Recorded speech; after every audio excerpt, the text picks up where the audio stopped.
Hello boys and girls and welcome to episode 4 of the LudicLP here in EVE Online. For those of you who are slightly more observant, you may have noticed that I'm not actually in How to Go anymore. I'm currently in Balginia, which is not that far off, because I've been doing missions, and I'll tell you for why.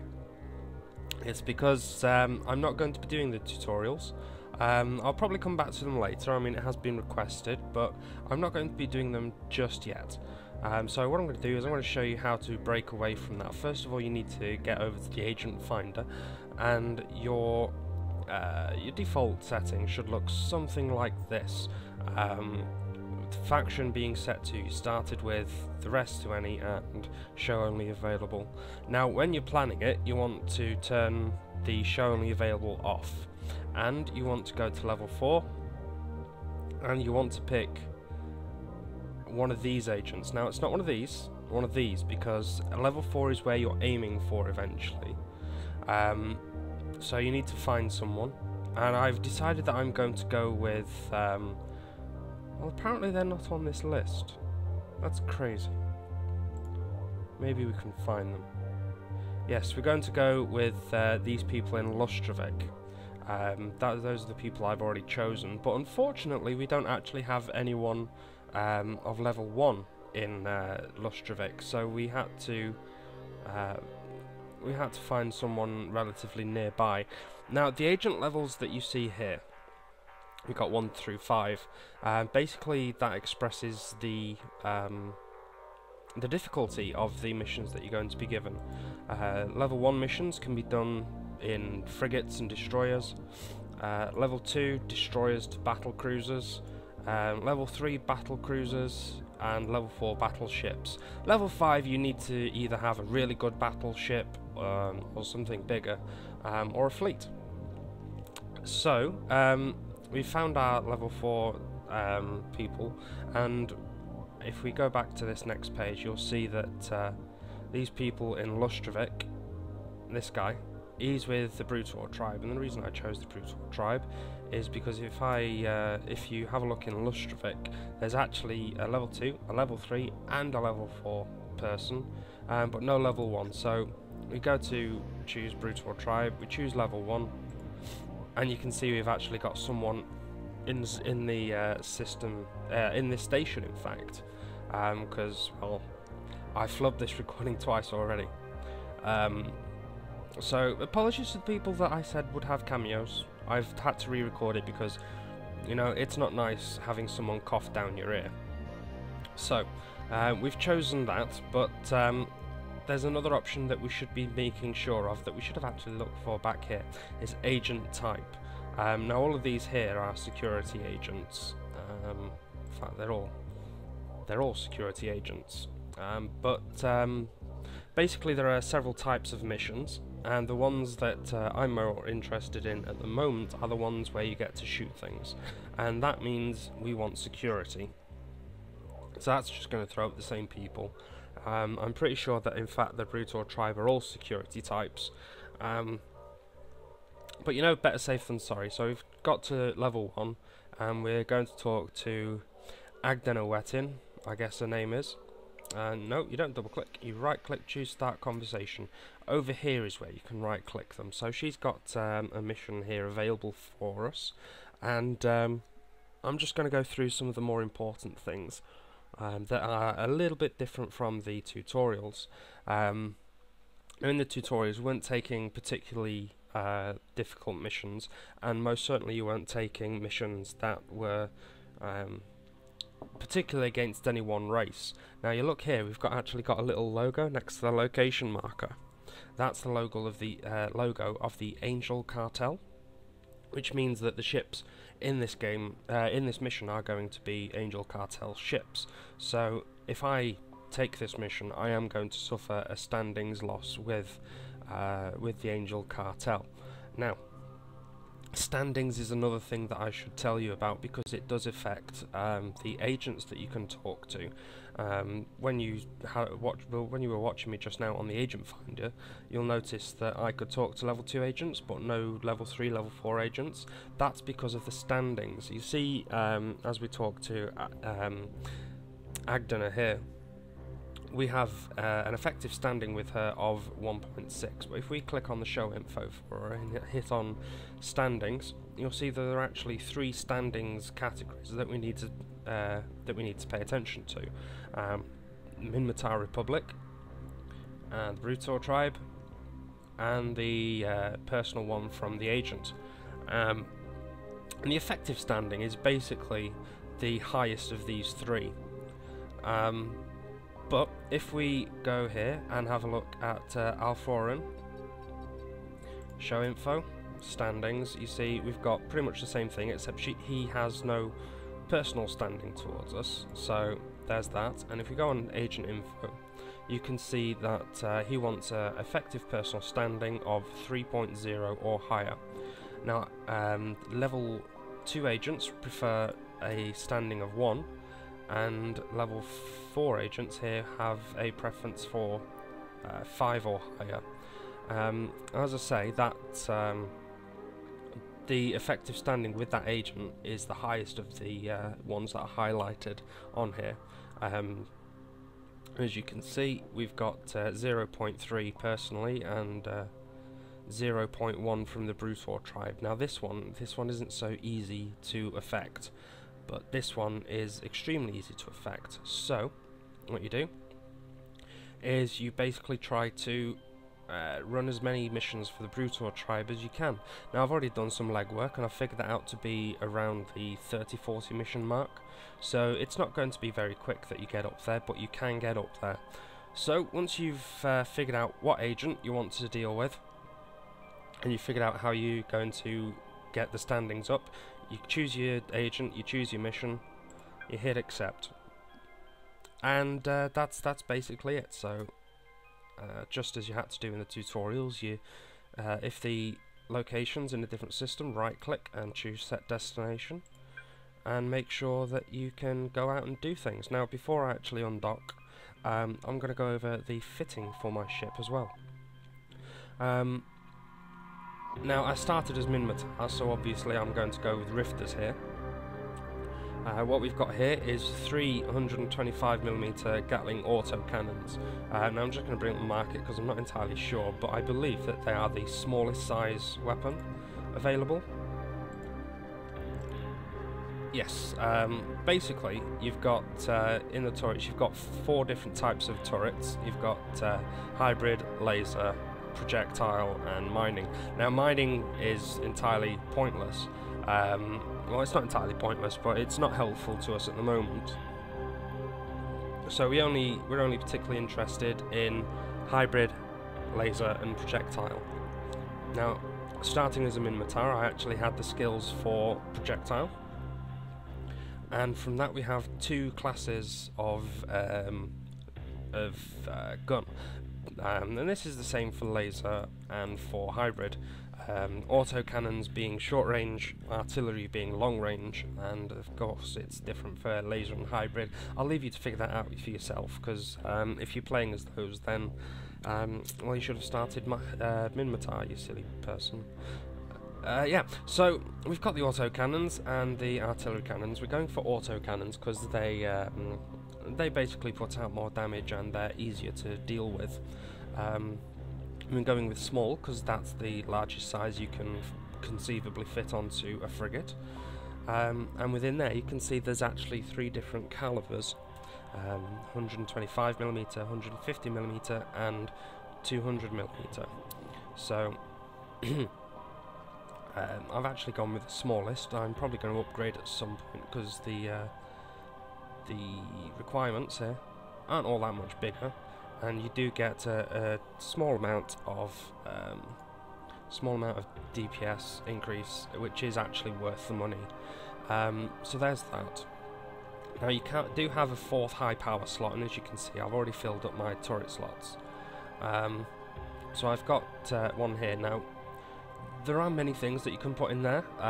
If you're going to go with PvP or PvE, I would suggest you put in some sort of rocket. If you're going to go with a fleet, then you'll want something else, probably a neutralizer. If you're not entirely sure, ask the people in the fleet and they'll be able to help you. onto the mid slots. I believe I ended the last mission with the afterburner, the last video, with an afterburner and 2 stasis webifiers in. I've gotten rid of the second stasis webifier because it was a little too much. So we've only got a stasis webifier and afterburner, and that's fine for now. That's where we'd put shields or something. That's where I've been putting my defences before. Now I'm using it for something else. Because this is a rifter, I've decided that I'm going to go ahead and put the steel plates here. These are armour. If you click on that, you see you've got hull upgrades level 2. Now at the end of the last video I had level 1, upgraded it. Just right clicked it and choose train now to level 2. Obviously it says level 3 now, but it said level 2 then, I promise you. So once you're able to fit that, you also want to fit some sort of a armour repairing module, because it is going to help you a little bit. These are the small size ones. Do take a note, give me a second, I just need to have a quick cough. That's like the longest I've been able to go without coughing, it's crazy. Maybe I'm getting over this cold, eh? So we've got that. That's basically out of the way. We've got the armor out of the way, and this is a damage control. Basically, there are 2 kinds of ability to tank damage, to take and absorb the damage. Generally speaking, there's the active tank, where the modules have to be activated and they use kilojoules from your capacitor. Or there's a passive tank, in which the modules will do their work anyway, but they won't take anything out of your capacitor, but they're not really as effective as an active tank. So they both have their advantages and drawbacks. Oh, so do you sell your main character, or am I starting for any particular reason? No reason. Separate account. Kept my main. He's a secret. So there's that, and that's a very quick guide to fitting. Except I didn't actually finish telling you about the damage control, did I? The damage control is an active module. That means you have to turn it on. If we have a look through here, you can see that it gives you 10% bonuses to your armor, 7% bonuses to shield, and 50% bonuses to your hull, which basically increases the amount of damage you can take on your structure, which, as you can imagine, is actually extremely useful. So this is the ship that I'm going to keep around. So let's go ahead and undock and get on that mission. Right, we're in. And red dots near me already. Oh, nice and close. Let's get them. So they're nice and close, so we don't have to turn on the afterburner, but we do have the damage control on. And we just turn on the guns, and apparently they're going to melt. They're going to melt? There we go. But these guys, for some reason, all the way over there. So we do need to turn on the afterburner for that, but I actually didn't quite read the mission descriptions. What are we supposed to do?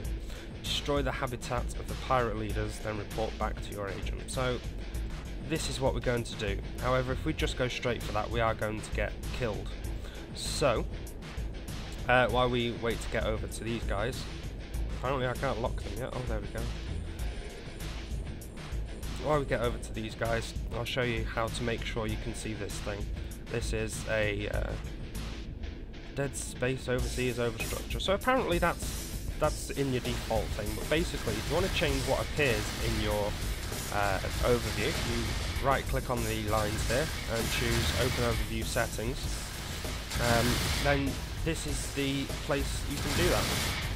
Obviously I'm getting shot at, so it's going to take some time to explain it, but example, you can choose asteroids, which just spams your screen. Celestials, that's the things in space. It's all things and such. Give me a second of the cough. So these things, they're going to be under something, I guess. NPC? Nope, not NPC. Entity. Yep, under Entity. So you don't need all of these on. I would suggest that you leave them at the default, unless they're getting in the way. So let's lock up this guy and kill him. And you'll notice that the other guys are actually leaving me alone. The way that Eve constructs their missions is actually a relatively fair way of doing things. If I zoom way out, this is where we started. This is where those guys were. There's another guy, another bunch of guys over here. So I'm going to change course and go to them, despite the fact that they're further than him. And generally the groups will only attack if you attack them, unless they're the kind of mobs that want to attack you as soon as they see you. Or if you get too close, of course, like you saw me earlier. So when you warp into a mission, if you're not immediately being attacked, take your time, analyze the situation, and try to take them out in some sort of an order. So let's get back in here. See, we're starting to get close, so he's actually... Oh, it's this guy. So he's probably going to try to follow me. I've got my afterburner on, so he's not going to have an easy time with it. Excuse me. See, he's holding 36, and now I've gotten closer to these guys. They're going to try to attack me. Try not to worry if you are getting attacked by a huge blob like this, if you're in a level 1, because any ship, even when you're a newbie, is going to be okay, basically. Just keep an eye on your things here, and you should be okay. Now,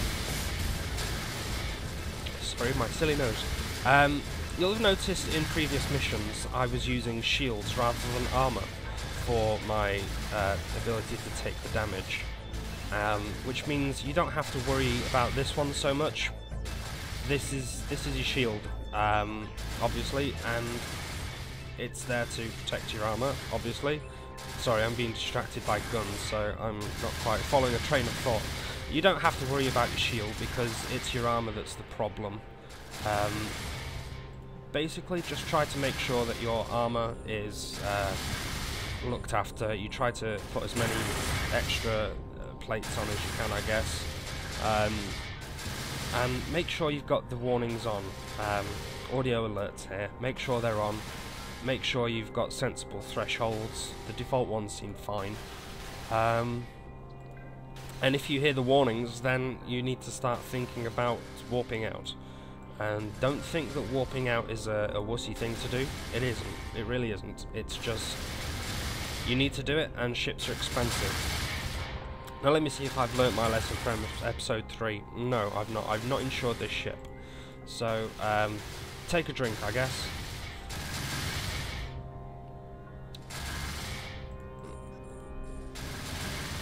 Kill this guy. See, I've not even had my shields hurt all that much from this, so yes, it can be kind of scary, and I will admit it, my leg is going 10 to the dozen at the moment from the excitement. I know I don't sound excited, but I am, trust me. So yes, let's get these things killed quickly. Come on. Maybe I can slow it down with a web of fire. See, they're starting to do a bit of damage to my shield. Quick word on the shield. It doesn't exactly recharge in a linear fashion. That means it won't always regenerate the same amount. They've got this weird mathematical formula that I'm not entirely sure of, but basically this is its peak regeneration point. This is when it can regenerate most of its health. If it starts dipping below this area, then you are going to be in a bit of trouble. Not too much trouble, and certainly not if you're armor tank like me, but in this case we've actually got to the point that the ships aren't that much of a problem. I mean, see, I'm just melting them with one volley. Except for this guy, who I missed apparently. Oh, there we go. So we just got to get over to the habitat and destroy it now. So let me think, is there anything else that I need to cover? So we've done ship insurance, we've done making sure your damage control is on. What else is there? Oh yes, active control modules. Active control, active tanking. Where are we? Hull and armour, yeah. Armour plates. Now the armour plates, as these cute little things, I'm not entirely sure. Sorry, another cough. Oh no, it's a helmet wrapped in armour, okay. Armour hardeners. These, let me check. I believe, yes, if they've got passive EM damage resistance listed, then yes, they're a active thing. So you only get 1% if it's off, but you get 55% if it's on. So the hardeners are the active ones, and the energized plating are the passive ones, I believe. Let's check. Yep, they're the passive ones. So always make sure of the modules you're fitting. So otherwise you are going to just, you know, explode. Right, set up an orbit, get the guns going, and make sure you lock it. Round and round. And apparently this is going to take some time. Clearly this mission was designed to make sure that you don't just, you know, zoom through it. So I'll probably just fast forward or skip through this. I'll see you back in dock, guys. Glorious. So complete the mission, and there we go. And as you can see, the effective standing went up. So if we go ahead and right click on her, what is that? Yes, there we go. And it's standings, and you can see the Brutor tribe has gone up to 2.0, 0.2 even. 2.0 I wish. And I'm 1.87 with her. If you right click, choose show transactions, and actually hit transactions, you can see how much you actually get for each of the missions. So that's basically standings in a nutshell. You can see that I've already done a few missions. So I'm going to go ahead and do a few more missions, and hopefully we'll be able to get onto a level 2 some point soon. Right, so I've just jumped into another mission, and we've got some pretty cool music going. But you'll notice that we've actually got a different type of people here. These are drones. I know I've mentioned drones before with a Galente, and that is basically where they come from. But this isn't a Galente thing. This is essentially another race, except, you know, not sentient. Except kind of. Except, oh, my brain hurts. Ow. I really should stop thinking. Basically, drones aren't people, so you can't get bounties on them, like you would with people. Basically up here you'll have the name and the distance, but also if you get money for killing it, you will see listed a bounty. No bounty here because they're drones. So yeah, there's that to take into account. I'm going to go ahead and finish this mission. I'll see you later. So I'm just in the middle of swarms from this same mission as last time I spoke to you. These guys have only recently appeared, so I didn't really know what I was supposed to be doing, but there you go. So you can see I've taken damage on the armour here, and unlike the shield, it doesn't regenerate, which is a bit poo. That's easily fixed. You just click on your armor regenerator or armor repairer, and it'll creep up. See?